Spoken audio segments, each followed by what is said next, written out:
जय श्री कृष्णा, जय श्री राम, जय गौ माता, जय राधे श्याम। और आप सब कैसे हैं? आप देख रहे हैं तुलसी तपोवन यूट्यूब चैनल। और इस वीडियो में हम चर्चा कर रहे हैं बीमारी के निदान और वास्तु के निदान के लिए बेल वृक्ष की कितनी बड़ी महिमा है। आइए बेल के पेड़ के बारे में हम चर्चा करते हैं, जिसको सुनकर के आनंद होगा और आप बहुत लाभ प्राप्त कर लेंगे। सबसे पहले हिंदी में इसको बेल कहते हैं, संस्कृत में बिल्व कहते हैं, बंगला में भी इसको बेल कहते हैं, मराठी में भी बेल कहते हैं, गुजराती में इसको बीली या बिलू कहते हैं, पंजाबी में इसको बेल या सीफल कहते हैं, फारसी में इसको वे हिंद कहते हैं, अरबी में इसको जफर जले हिंद कहते हैं, अंग्रेजी में इसको बंगाल किंग्स कहते हैं। तो यह तमाम नामों से यह जाना जाता है। आइए अब हम इसी की चर्चा कर लेते हैं। बिल्व के वृक्ष मध्यम आकार के होते हैं, संपूर्ण भारत में ये पाए जाते हैं, कहीं कहीं कटीले भी होते हैं।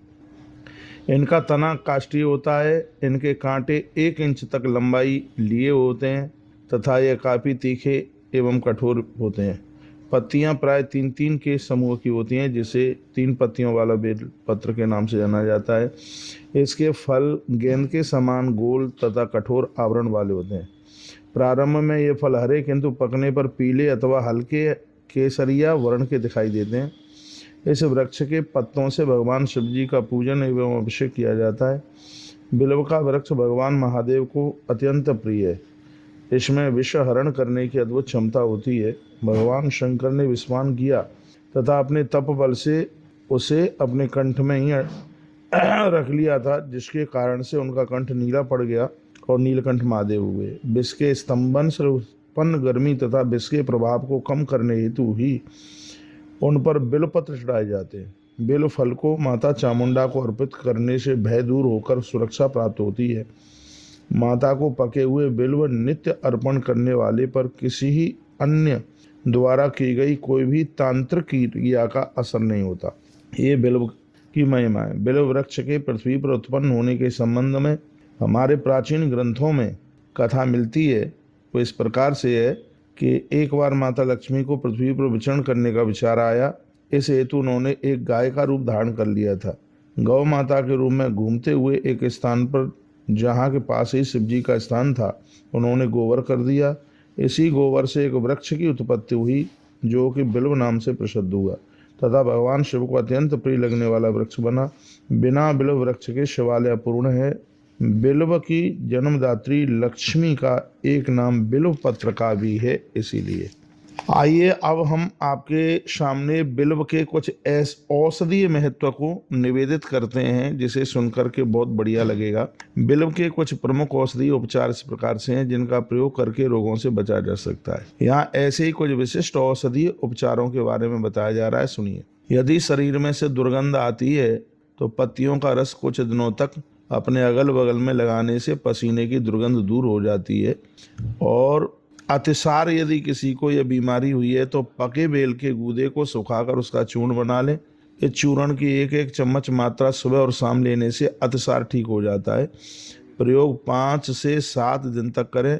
गूदे को सूर्य की कड़क धूप में सुखाया जाना चाहिए, इतना ध्यान रखें। यदि किसी को बवासीर की दिक्कत है तो इसके लिए पके हुए बेल के गूदे का शरबत पीना हितकर है। शरबत में आवश्यक हो तो थोड़ा सा मीठा चीनी वगैरह भी आप मिला सकते हैं। यदि किसी के मुंह में छाले हैं तो पके हुए बेल के गूदे को थोड़े से जल में उबालकर उस जल को ठंडा कर उससे कुल्ला करें, छाले बिल्कुल ठीक हो जाएंगे। यदि किसी को भूख नहीं लगती है तो अनेक लोगों में ऐसी समस्या होती है कि जिन्हें भूख लगती नहीं है या कम लगती है। इस समस्या से छुटकारा पाने के लिए बेल का चूर्ण, वंशलोचन छोटी पिपली 2-2 ग्राम, मिश्री 10 ग्राम लेकर एक साथ मिला लें। इसमें 10 ग्राम अदरक डालकर सारी सामग्रियों को एक बर्तन में डालकर धीमी आंच पर पकाएं। कुछ देर में यह गाढ़ा हो जाएगा। इसे दिन में 4 बार चाटिए। इससे जल्दी ही भूख लगेगी, खुल करके भूख लगेगी। पेट में यदि दर्द होता है, पेट में दर्द की समस्या है, तो बेल के पत्ते 10 ग्राम, काली मिर्च 8 या 10 लेकर के उसको पीस लें। इस मिश्रण को गिलास में डालकर स्वाद के अनुसार उसमें मिश्री मिलाएं। यह शरबत तैयार हो जाएगा। यह एक मात्रा है। 3 बार दिन में यह शरबत पिएं। पेट दर्द हो जाएगा ठीक। पेट दर्द में भी ये बेल की पत्तियां इतना फायदा करती हैं। यदि किसी के पेट में गैस बनती है तो बिल्व का शरबत सुबह लेने से 2-4 दिनों में ही पेट की सभी समस्या लुप्त हो जाती है। यही शरबत लू लग जाने पर भी हितकारी है। इस शरबत को कुल्ला करने के पश्चात खाली पेट लें तथा इसको लेने के बाद 15 मिनट बाद तक आधे घंटे तक 15 मिनट से आधे घंटे तक कुछ भी खाना पीना नहीं है। इससे पेट की गैस समाप्त हो जाएगी। ये उपचार द्वारा से बोल रहा हूँ। जिसके पेट में गैस बनती है बिल्कुल ठीक नहीं है। पेट में गैस बनने से ही हार्ट अटैक जैसी दिक्कतें हो जाती हैं। तो इसके लिए बड़ी सुंदर दवाई है। बिल्व का शरबत सुबह लेने से 2-4 दिनों में ही पेट की सभी समस्याएं, ये गैस की समस्या लुप्त हो जाती है। यही शरबत लू लगने पर भी लिया जाता है। इस शरबत को कैसे लें? सबसे पहले सुबह कुल्ला करने के बाद खाली पेट ये लिया जाता है और 15 मिनट से लेके आधे घंटे तक फिर भी कुछ खाया पिया नहीं जाता इसमें। फिर देखिए पेट की समस्या, गैस समस्या का कैसे निदान होता है। यदि किसी को फोड़ा फुंसी हो रहे हैं तो बिल्व की ताजी पत्तियों को अच्छी तरह से उसको पीस लें। इस प्रकार उसका एक पेस्ट टाइप का बन जाएगा। फिर उसको फोड़े पर बांध लें जिससे फोड़ा ठीक हो जाएगा। यदि किसी को खूनी बवासीर हो रहा है तो बेल की जड़ का गूदा मिश्री में मिलाकर लिया जाता है। इस हेतु 1 चम्मच बेल का गूदा लें तथा उसमें आधा चम्मच या उससे भी कम मिश्री मिलाएं तो इसको लेने से खूनी बवासीर भी ठीक हो जाता है।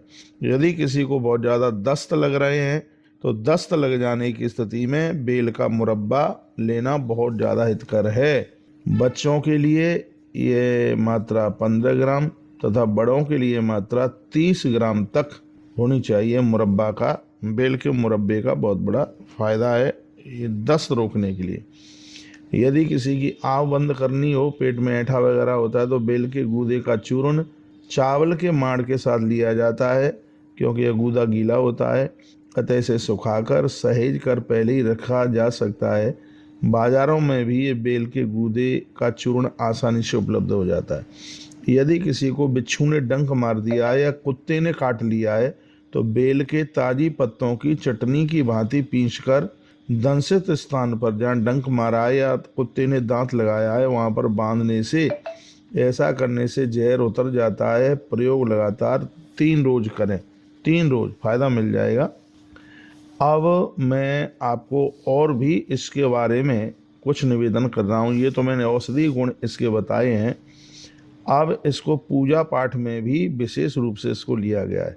तो बताया जाता है कि प्राचीन काल में अश्वनी अथवा उत्तराषाढ़ नक्षत्र में निकाले गए बेल के गूंदे का प्रयोग लिया जाता था, उसका किया जाता था और वह तांत्रिक लोग इसको अपनी व्यवस्था में लेते थे और सिद्धि हो जाती थी। आदमी छोटा हो जाता, बड़ा हो जाता, तांत्रिक लोग ऐसा करते। जो व्यक्ति बिल्व के पत्तों को घी में भिगोकर गायत्री मंत्र बोलते हुए नित्य हवन करते हैं, याद रखना गायत्री मंत्र वही बोलेगा जो उसका अधिकारी है। तो जो व्यक्ति बिल्व के पत्तों को घी में भिगोकर गायत्री मंत्र बोलते हुए नित्य हवन करता है उसके यहाँ धन वृद्धि तीव्रता से होती है, लक्ष्मी स्थिर हो जाती है।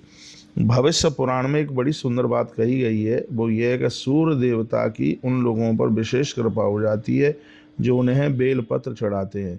साथ ही भविष्य पुराण में यह भी वर्णन किया गया है कि सूर्य भगवान को कनेर का फूल अत्यंत प्रिय है, किंतु जितना पुण्य 1000 कनेर के फूल सूर्य नारायण को चढ़ाने से जो फल प्राप्त होता है उतना ही पुण्य मात्र 1 बेलपत्र सूर्य भगवान को चढ़ाने से प्राप्त हो जाता है। अतः सूर्य को जलार्पण के साथ साथ बेलपत्र भी चढ़ाना चाहिए। माँ भगवती को बिल्व पत्र बहुत ज़्यादा प्रिय है, मैया इसे अति प्रसन्न होती है। बेल पत्र और बिंजोरा नींबू को बकरी के दूध में पीस कर तिलक करने से वशीकरण हो जाता है, लेकिन ये सब चीज़ें बताई नहीं जाती हैं क्योंकि लोग उसका उल्टा पुल्टा प्रयोग कर लेते हैं। इसलिए इन सब चीज़ हम लोग तंत्र की किताबों को करते नहीं हैं, ना इसमें कोई चेष्टा रखते हैं। वो मैं एक इसका आपको एक प्रभाव बता रहा हूँ, लेकिन आप भी इसको बिल्कुल भी मत कीजिएगा, ठीक है। आश्वनी नक्षत्र जिस दिन हो उस दिन संतान प्राप्ति की इच्छुक स्त्री बिल्व के 3 पत्तों वाला बेलपत्र को काली या सफ़ेद देसी गैया के दूध में उसको पीसा जाए, भगवान शंकर की कृपा से उसे अवश्य ही उत्तम संतान प्राप्त हो जाएगी। एक बार फिर बताऊं, अश्विनी नक्षत्र में संतान प्राप्त करने वाली स्त्री बेल 3 पत्तों वाला बेलपत्र, काली रंग की या सफेद रंग की गैया हो उसके दूध में उसको पीसे, भगवान शिव जी की कृपा से उसे अवश्य ही उत्तम संतान प्राप्त होगी। अश्विनी नक्षत्र में जिस दिन अश्विनी नक्षत्र पड़े उस दिन संतान प्राप्ति की इच्छुक माता यानी नारी बिल्व के 3 पत्ते की, उस बेलपत्र की जो 3 पत्ते का है, गौ माता देसी गैया के दूध में उसको पीसा जाए और भगवान शिव का भोग लगा करके फिर उस दूध को लिया जाए, इससे उत्तम संतान की प्राप्ति होगी। बेलव, देवदारू और प्रियंगू की जड़ों को एक साथ कूटकर चूर्ण बना लें। इस चूर्ण को धूनी देने से भूत प्रेत भाग जाते हैं, यानी घर में भूत प्रेतों का क्रोध नहीं रहता, प्रकोप नहीं रहता। यह इसकी इतनी बड़ी महिमा है। कुछ इसके प्रभाव ज्योतिषी भी प्रभाव हैं। जिस व्यक्ति को कालसर्प दोष हो उसे नित्य शंकर जी के ऊपर 3 बेलपत्र चढ़ाने चाहिए। यह प्रयोग स्वप्न में सर्प दिखाई देते हैं उसके लिए भी बड़ा अद्भुत है। मैं कहूँगा जिस व्यक्ति का जन्म चित्रा नक्षत्र में हुआ है उसके लिए बेल वृक्ष धरती पर वरदान के रूप में है। ऐसे व्यक्ति को किसी शिव मंदिर में बेल वृक्ष का रोपण एवं पालन करना चाहिए। ऐसा करने से उसका सर्वात कल्याण हो जाता है। यही नहीं, चित्रा नक्षत्र में जन्मे व्यक्ति के लिए बिल्व वृक्ष को जलार्पित करना, उसका नित्य पूजन करना परम हितकारक है। और ये सबके लिए ही है। बेल वृक्ष के लगाने से लक्ष्मी की प्राप्ति होती है, उसमें जल देने से लक्ष्मी की प्राप्ति होती है, भूतों और प्रेतों की पीड़ा नहीं रहती, उसे हर कार्य की बाधाएं दूर हो जाती हैं और बेल वृक्ष की पूजा करने वाले की कभी अकाल मृत्यु नहीं होती। बेल का वास्तु में बहुत बड़ा महत्व है। बिल्व वृक्ष का घर की सीमा में होना अति शुभ है। इसलिए आयुर्वेद में कहा गया है, यस्तु संरोपयेद बिल्वम शंकरम प्रीत कारकम तत्कुलेप सदा लक्ष्मी संतिष्ठेत पुत्र पौत्र की। यानी इसका अर्थ है, भगवान शिव जी को परम प्रिय बेल वृक्ष जिस घर में होता है वहाँ धन संपदा की देवी लक्ष्मी पीढ़ियों तक निवास करती है।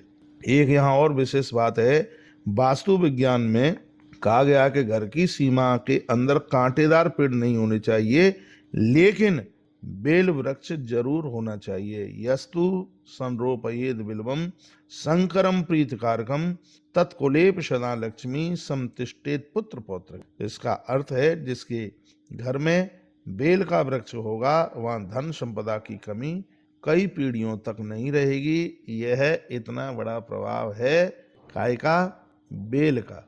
इसलिए बेल वृक्ष के प्रति पूरी की पूरी श्रद्धा होनी चाहिए। और यदि किसी को मंगल पीड़ा है, मंगल दोष है, तो उसके लिए बिल्व का एक स्नान प्रयोग बताया जाता है। कहा जाता है कि मंगल की पीड़ा के निवारणार्थ मंगलवार के दिन बेलफल, जटामासी, मूसली, चंदन, बला, बकुल ये चीज़ें हैं और इसमें बाजार में मिल जाता है, और लाख पुष्प और आता है, एवं हिंगलू पदार्थों से युक्त जल से स्नान करने का विधान है, जिससे बिल्कुल निश्चित रूप से मंगल पीड़ा भी समाप्त हो जाती है। ये हमने कुछ बेल वृक्ष की कुछ औषधीय गुण, कुछ वास्तु गुण, कुछ ज्योतिष गुण, तीनों का हमने वर्णन किया है। इसका आप प्रयोग कर सकते हैं। यदि बेल वृक्ष के ऊपर डाली गई वीडियो आपको ठीक लगती है तो इसकी दक्षिणा यही है कि इसको आगे भेजिए, जिससे और भी लोग इससे लाभान्वित हो सके। फिर हम कल की वीडियो में आपसे नीम की चर्चा करेंगे। कल्याणकारी कितने वृक्ष हैं जो कितने औषधीय गुण को लिए हुए हैं और वास्तु गुणों को लिए हुए हैं। ये वृक्षों की उपयोगिता रोजाना आप ये श्रवण करेंगे, जरूर इसको आप प्रयोग में जरूर लीजिए। बहुत बहुत धन्यवाद है आपको वीडियो पूरा सुनने के लिए। पहली बार यदि आप इस चैनल से जुड़े हैं तो चैनल को सब्सक्राइब करना ना भूलें, तो जिससे सबसे पहले नोटिफिकेशन आपके पास में जरूर पहुंचेगा। बहुत बहुत धन्यवाद है आपके लिए। आप तुलसी तपोवन यूट्यूब चैनल ऐसे ही देखते रहिए, और जो हमने बेल वृक्ष की आपसे बातें करी हैं ये शास्त्रों में वर्णित हैं, तो अवश्य में आप इसका आप लाभ प्राप्त कर सकते हैं। बहुत बहुत धन्यवाद आपका। बहुत बहुत धन्यवाद आपका वीडियो पूरा सुनने के लिए। ऐसे ही हमारे साथ में जुड़े रहिए और अपने जीवन को सार्थक करते रहिए। जय श्री कृष्णा, जय श्री राम, जय गौ माता, जय राधे श्याम। बोलिए शंकर भगवान की जय हो। बेलपत्र साक्षात भगवान का रूप है, इसलिए इसको शुभ स्थान पर ही लगाइए, किसी गंदी जगह पर नहीं। धन्यवाद। राधे राधे। हर हर महादेव।